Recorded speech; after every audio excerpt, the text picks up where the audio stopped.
Okay, what is up YouTube? HPJ here, and I'm coming at you guys, of course, because I'm going to be taking a look at the Draitron archetype. So, Draitron is one of the three archetypes that came in from the OC that's coming to the OCG, and eventually will come to TCG. We've been getting a lot of these 3-in-1 deck building sets for a long period of time, and the thing about these is that they're really they haven't been so much hit or miss. It's just crazy that, you know, with each couple of months we get these and they find a way to reinvent the game, or they try to enhance what the game had, which can enhance it even more. The last time we got this, of course, we had the Adamantipacers, and the Elder Lich, as well as the Snowflowers. The Snowflowers aren't really doing too much, unfortunately, but they do have some really good plant setups and plant support.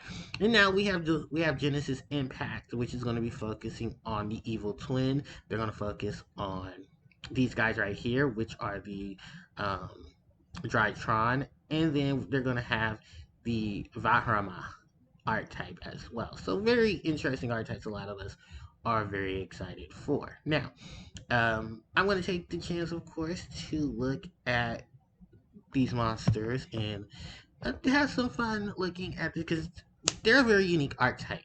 They're light attribute machine type monsters.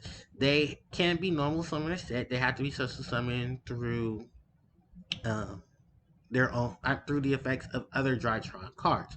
And attached to their own abilities, if you do use their abilities, you cannot summon monsters that can be normal summoned or set.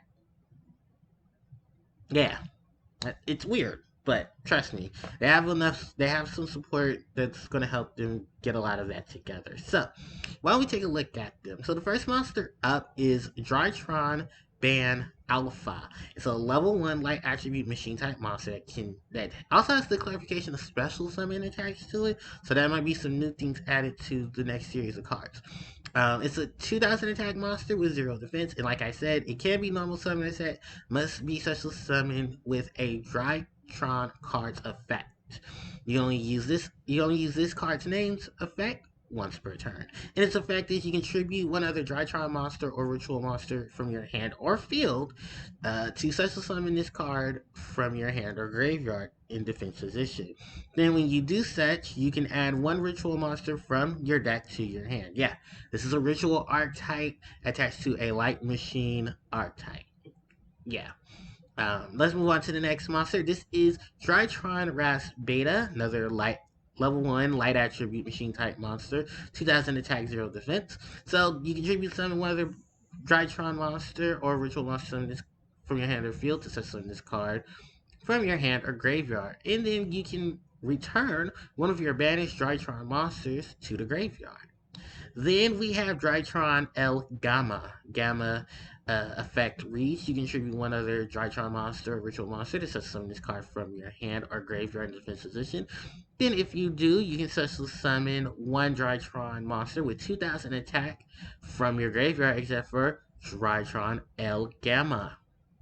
Then we have Draitron Elta Delta, light attribute machine monster, 2,000 attack, 0 defense. Its effect reads you can contribute one Drytron monster or one ritual monster from your field or hand. So summon this card from your hand or graveyard in defense position. Then you can reveal one ritual monster or one ritual spell in your hand, and if you do, you draw one card. The next monster up is Draitron L Zeta, another level 1 light attribute machine, 2,000 attack and defense. And its effect reads you contribute one other Draitron monster or one ritual monster in your hand or field to summon this card from your hand or graveyard in defense position. Then you can add one ritual spell from your deck to your hand. We have the boss monster. This is the monster that's been shown previously. This is Draitron Meteornus equals Dra. It is a level 12 light attribute machine ritual effect monster, 4,000 attack and defense. You only ritual summon this card with Magnets Meteornus Draitron. You can only use. You can summon. you can ritual summon this card with Meteorinus Draitron. You can only use this card's third effect. This card's name's third effect once per turn. Its effects are that it cannot be targeted with monster effects. If this card was ritual summoned using monsters whose total level equals 2 or less, you can attack all your opponent's monsters that were all your opponent's special summon monsters once each. During your opponent's turn, quick effect, you can banish any number of monsters from your graveyard whose total attack equals 2,000 or 4,000. When they target one face of the card your opponent controls for every 2,000 and send it to the graveyard. Next up is the Draitron field spell. This is Draitron Fenrir. Its effects reach you only use one of this card's name once per turn. When this card resolves, you can add one Draitron spell or trap from your deck to your hand, except for Draitron Fenrir. The effects of ritual spells and their activation cannot be negated. Once a turn, if a monster or monsters is normal social summoned while you control a face up Draitron monster, you can decrease the level of all face up summoned monsters by 1 for every 100 attack they have. And 1,000 attack, they have a minimum of 1 for the rest of the turn. Next up is the ritual spell, Meteorinus Draitron. This card is a ritual spell, and it says you can use this card to ritual summon any one ritual monster. You can only use the second effect of this card with this card's name once per turn. Tribute monsters from your hand or side of the field whose total attack or exceeds the attack of the monster your ritual summon. And if you do, ritual summon that ritual monster from your hand or graveyard. If this card is in your graveyard, you can target one Draitron monster you control, who it loses 1,000 attack until the end of your opponent's turn. And if it does, add this card to your hand. Then we have the normal spell, Draitron Nova. You can activate one of this card's name on the turn. You cannot just summon monsters the turn you activate this card, except for monsters that cannot be normal summoned or set. Such as summon one Draitron monster from your deck, but destroy it during the end phase. Then we have the we have the other spell, Draitron Eclipse. Normal spell, you can activate one. This card's name's first and second effect once per turn each. Target one Draitron monster in your graveyard, add it to your hand your main phase, except for the turn this card was sent to graveyard. You can banish this card from your graveyard to target one Draitron monster you control. It gains 2,000 attack until the end of your opponent's turn. And then we have the quick play spell, Draitron Artism. It is Asterism. It is a quick play spell. During the main phase, you can target one Draitron monster or one ritual monster you control, and one face up monster your opponent controls. The target you control loses 1,000 attack until the end of your opponent's turn, and if it does, destroy that opponent's monster. We have the trap card, Draitron Meteor Shower. Counter trap. You can only activate one of this card's name once per turn. When your opponent would normal or just summon a monster or monsters while you control a ritual monster, negate the summon, and if you do, shuffle that monster or monsters into the deck. Then they are giving us a reprint of Cyber Energy. So let's just talk about this overall. The one thing I can say is this is a very unique style of play in summoning, because these monsters can't be normal summon or set, even though they have very low attack and they're very low level. And when you think of low level monsters like these, they're the easy normal summons. However, they're locking you out of normal summons and sets to basically have a way to special summon each other from the hand or graveyard, in addition to sending other monsters, other Draitron monsters or ritual monsters from the hand or graveyard. And the crazy thing is, you wouldn't think this would be a ritual archetype. This seems very, very strong machine, which a lot of us did expect it to be machine. They have 2,000 attack and 0 defense, which is crazy because you never would think that these monsters could do this. And they're very ritual oriented. And because I'm just going to talk about the main deck monsters for a minute before I talk about the boss. And I'm going to talk about the effect monster before I talk about the boss monster, because these little guys are amazing. 2,000 attackers. They can drop another Draitron or a ritual such as summon themselves, and then have corresponding. So you have a search for a ritual monster. You have the search for the ritual spell. You have the ability to return monsters to the graveyard. You have the ability to um, circumvent attack points. You have the ability to drop these heavy hitters on the field because you normally would think a monster with this level, which is have really that has this much attack, would eventually have this type of summon. This kind of reminds you of the old days where the old cards used to have some stuff like this. Think of cards like Dark Elf, who, even though she could be normal summoned, she had to pay off 1,000 life points every time she swung. There was the Wicked, I forget which Wicked monster. It's a Wicked Avatar, I believe. The Wicked Avatar, 2,000 attack and defense, but it can't be normal summon or set, just like these guys. But these guys are a lot stronger and have a lot more uses to them because the game says, okay, discard a Draitron, summon this monster from your hand or graveyard in defense. They don't have any defense, but you're not going to be using them for defense. You're going to be using these guys to stack up for their ritual monster that who we're going to talk about in just a moment, in the ritual spell, because both of those are extremely broken. And in just the fact that these guys have so much attached to them, and then say you can't normal summon or set, which will be fine because you're going to be dropping these guys like flies from your hand. There's going to be a lot of crazy combinations with these guys, and you can even work Cyber Dragon in here because I wouldn't be surprised if they reprint him because he can special summon him from the hand. Bam. And I'm sure there's some other light monsters that can correspond with this too, which is crazy. Now let's talk about draw.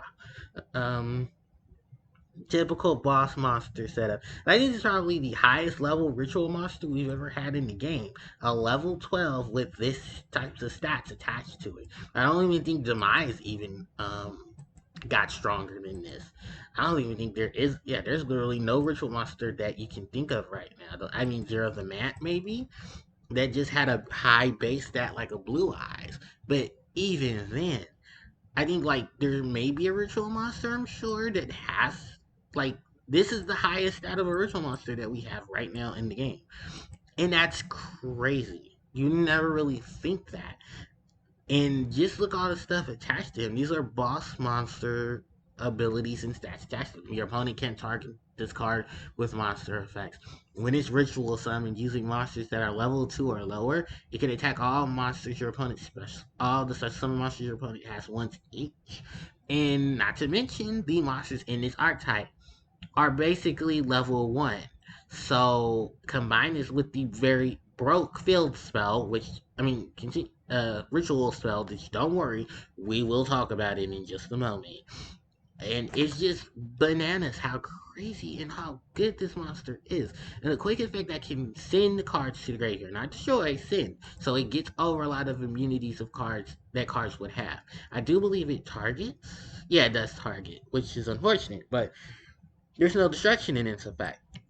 It just says send. And because of how the monsters are with their attack and defense points, you can easily send 2 cards and just float from there. This is crazy on a ritual monster. Now let's talk about the broke ritual spell. You can use this ritual card in any deck.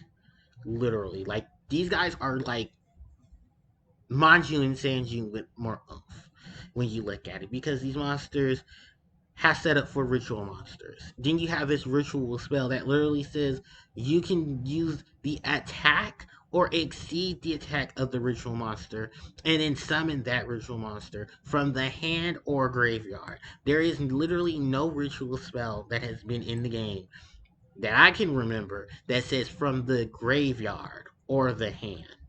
None. That is ridiculously crazy. And it's a ritual monster. Flashback to how the game originally started. Virtual monsters weren't even doing anything big unless you were just summoning something really big. I think probably the biggest was what? Blackluster Soldier? 3k attacker? Because I think Zero the Man and him share almost the exact same attack and defense, I believe. And it's crazy that those are the only 2 I can think of attached to a ritual spell. And here we are 20 years later with a ritual spell that can get them from the graveyard. That's crazy.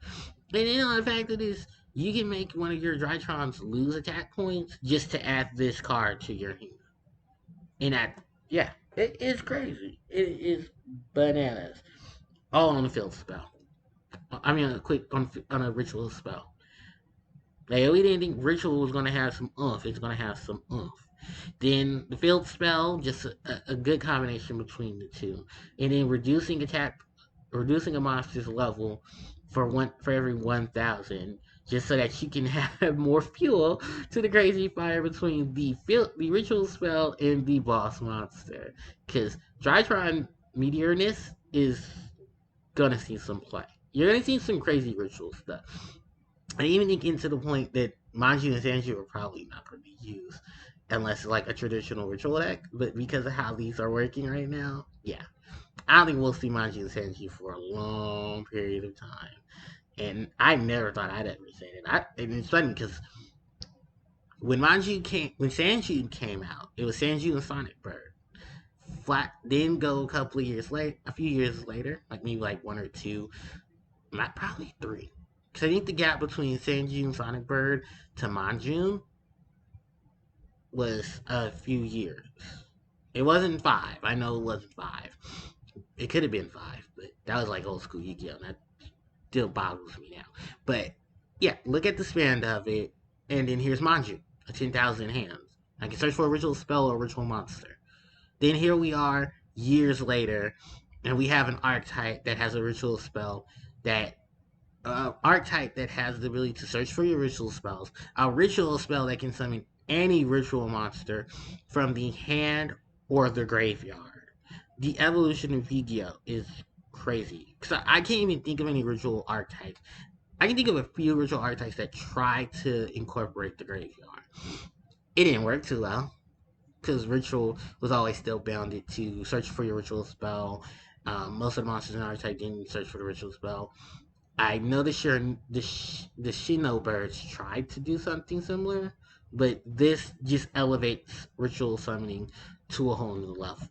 You got all these crazy cells and traps that support the Drytrons. That even though you ain't got a normal summoner set, you're special summoning them, you're reducing attack points to search for monsters, you're doing one thing to add a monster from your graveyard to your hand, you got a quick play spell that helps you destroy your opponent's monsters. Like you have a lot of crazy things going on. And then a counter trap that just says hello ritual support on top of that. This is bananas. Literally it is. Just looking at a lot of it, this is gonna be like Elder Lich play. I'm calling it now. It's gonna probably be Elder Lich. If not Elder Lich, it's gonna remind people why we had issues with Herald of Perfection. Which, God forbid, someone finds a way to combine this with Herald, and someone's probably going to combine this with Herald because Herald's like less than 2,000, and most of these cards have that 2,000 attack. So yeah, we're gonna see a lot of this. They're not fairy, which thank God they're not fairy because that had just been broken too. But yeah, let me know what you guys think of the Draitron archetype, and give me some ideas about what you guys would think. And how do you think this will go far? Do you think we're seeing another, one of those deck building archetypes coming into the game and gonna reset? Be another tier deck, or do you think it's gonna be a very fun, casual style of deck? Let me know in the comment section below. Don't forget to like, comment, share, and subscribe. And of course, you guys hit that notification bell so you guys can be informed when I do upload more content. Thanks everybody for watching, and HBJ signing out. Take care.